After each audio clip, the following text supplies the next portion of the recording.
Hello everyone and welcome to MPSC point. मित्रांनो, ASO म्हणजेच assistant section ऑफिसरची limited departmental exam एक होत असते.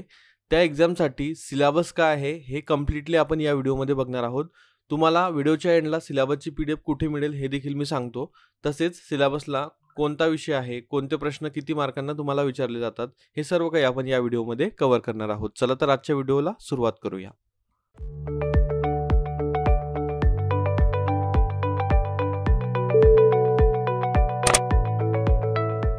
तर बघा, जे काही मंत्रालयीन क्लर्क असतात किंवा MPSCच्या ऑफिसमधील क्लर्क असतात, तर ते ASOची लिमिटेड डिपार्टमेंटल एक्झाम देऊ शकतात. म्हणजे ते डिपार्टमेंटल एक्झाम देऊन ASO बनू शकतात.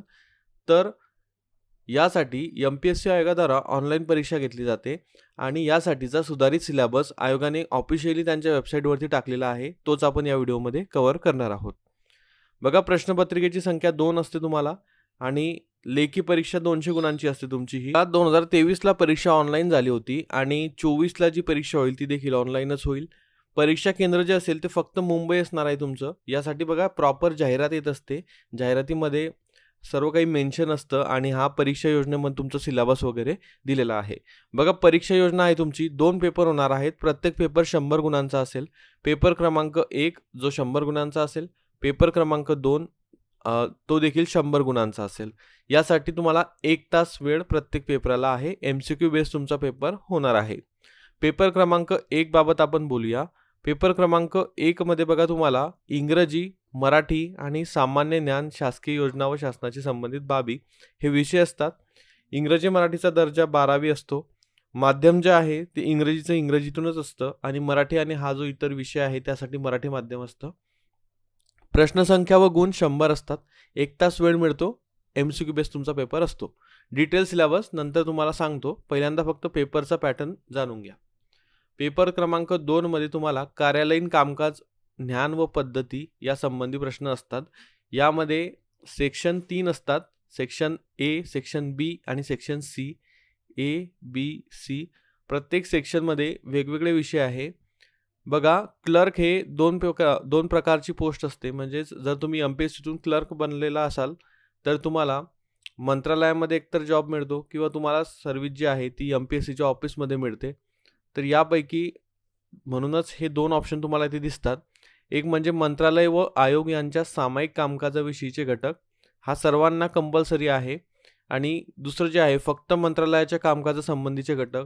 हे जे लोक मंत्रालयामध्ये कार्यरत असतील त्यांना हा विषय कंपल्सरी आहे. आणि जो विषय आहे फक्त MPSC आयोगाच्या कामकाजासंबंधीचे घटक. तर हे फक्त जे MPSCच्या ऑफिसमध्ये कार्यरत असतील त्यांना सोडवायचे आहे ते प्रश्न. ओके, प्रश्नसंख्या 50-50 असे 100. म्हणजे एक यातील ऑप्शनल विषय आहे जो तुम्हाला सोडवायचा नाही आणि 2 जे आहे ते कंपल्सरी सोडवायचे आहेत. कालावधी 1 तास असणार आहे या पेपरसाठी देखील. पुढे जाऊया आपण.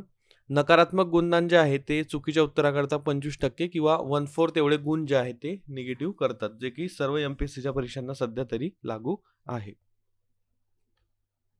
आणि लेखी परीक्षेच्या गुणाच्या आधारे अंतिम निवड करण्यात येईल. म्हणजे तुमच्या या एकाच पेपरच्या बेसवरती तुम्हाला सिलेक्शन मिळणार आहे. त्यानंतर अभ्यासक्रम बघूया आता पेपर 1 साठी, जे की तुमची प्रश्नपत्रिका क्रमांक 1 असेल. त्यासाठी अभ्यासक्रम मराठीचा बघा. व्याकरण, शुद्धलेखन व विरामचिन्ह यांचे नियम, शब्दांच्या जाती, काळ व अर्थ, वाक्यप्रकार, शब्दसिद्धी, पारिभाषिक शब्द, म्हणींचा अर्थ व उपयोग, वाक्यप्रचारांचा अर्थ व उपयोग. जसं तुम्ही MPSC मेन्स दिली आहे आणि क्लर्कसाठी तुम्ही पात्र झालेले आहात किंवा क्लर्क बनलेले आहात तेव्हा तुम्हाला मराठी इंग्रजी विषय होता, त्याचप्रमाणे या पेपरला देखील असतो. फक्त 3रा आणि 4था विषय नवीन आहे. 4था प्रोबॅबली तेवढा नवीन नाही, पण 3रा आहे. यामध्ये स्पेसिफिकली योजना व शासनाशी संबंधित बाबी असतात. आणि 4था जो आहे तो सामान्य ज्ञान. यामध्ये सर्व इतिहास, भूगोल, साहित्य, कला, क्रीडा, पुरस्कार, चालू घडामोडी, माहिती अधिकार अधिनियम, राज्यशास्त्र, महाराष्ट्र लोकसेवा हक्क अधिनियम इत्यादी असतात.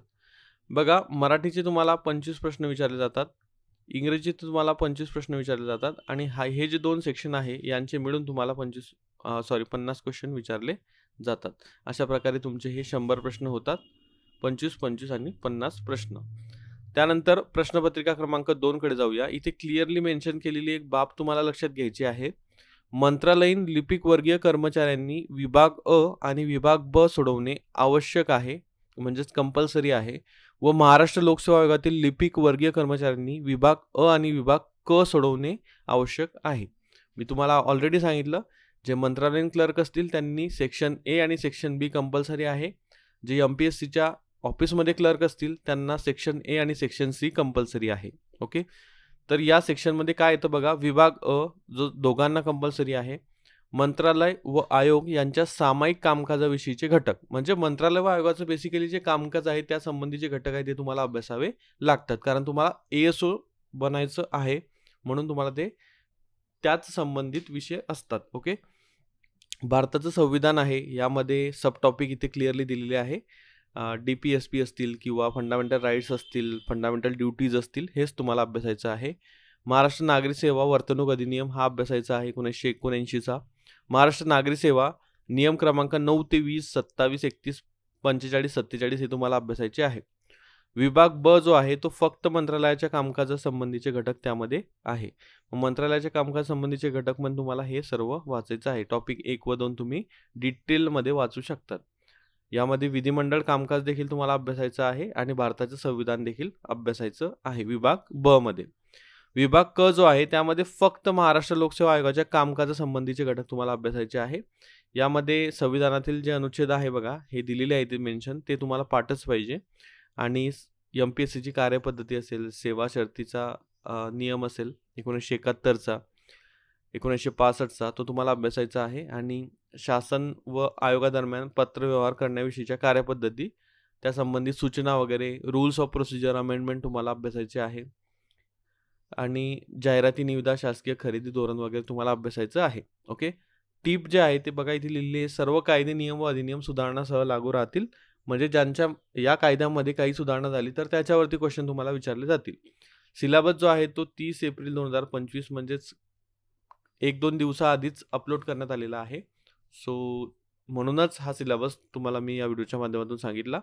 बघा आता PDF कशी डाउनलोड करायची, तर PDF डाउनलोड करण्यासाठी सिम्पली डिस्क्रिप्शनमध्ये जा, तिथे आपल्या वेबसाईटची लिंक आहे किंवा सिलेबस म्हणून मी टाकलेला आहे. सिलेबसच्या पुढील लिंकवर क्लिक करा, तिथे जाऊन तुम्हाला ASOचा डिपार्टमेंटल सिलेबस मिळणार आहे. सो आय होप तुम्हाला या व्हिडिओची हेल्प होईल. तुम्हाला जर हा व्हिडिओ आवडला असेल तर लाईक करू शकता. चॅनलला पहिल्यांदा व्हिजिट करत असाल तर सबस्क्राईब करा. आजच्या व्हिडिओसाठी एवढेच. आपण भेटूया पुढच्या व्हिडिओमध्ये. Thank you for watching.